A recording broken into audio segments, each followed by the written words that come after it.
ప్రజలకి అరచేతిలో వైకుంఠం చూపించి అనేక రకాలైనటువంటి హామీలు ఇచ్చి ఆ హామీలన్నింటినీ నేను అమలు చేస్తానని చెప్పి ఒక కనికట్టు చేసి మాయ కల్పించి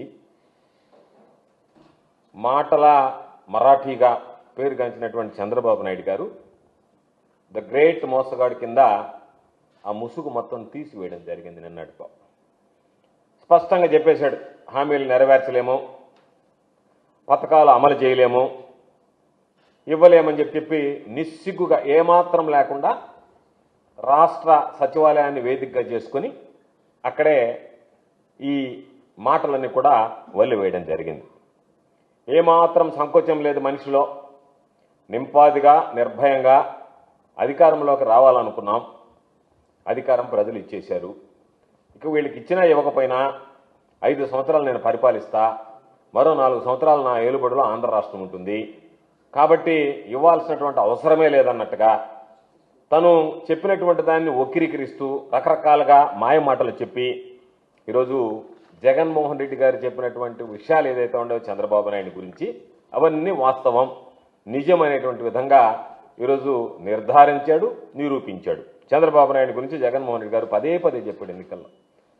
చంద్రబాబు నాయుడిని నమ్మడం అంటే చంద్రముఖిని మళ్ళీ తట్టి లేపడమే, పులి నోట్లో తల పెట్టడమే.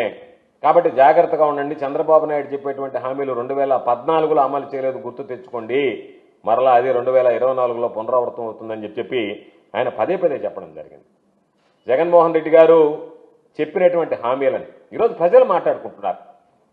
చెప్పినటువంటి హామీలని ఆ రోజు చంద్రబాబు నాయుడు గారు కేవలం ఖజానాలో 100 కోట్ల రూపాయలు ఇస్తే ఆనాటి ఆర్థిక శాఖ మంత్రిగా ఉన్నటువంటి వ్యక్తి 100 కోట్ల రూపాయలు మాత్రం ఉన్నాయి, జగన్మోహన్ రెడ్డి గారు ఏ హామీలు అమలు చేయలేడని చెప్పి ప్రకటించిన తర్వాత కూడా జగన్మోహన్ రెడ్డి గారు ఎన్నికలకు ముందు ఇచ్చినటువంటి అన్ని హామీలను నిలబెట్టుకుంటూ దాదాపు 99% హామీలని అమలు చేసినటువంటి ఘనత.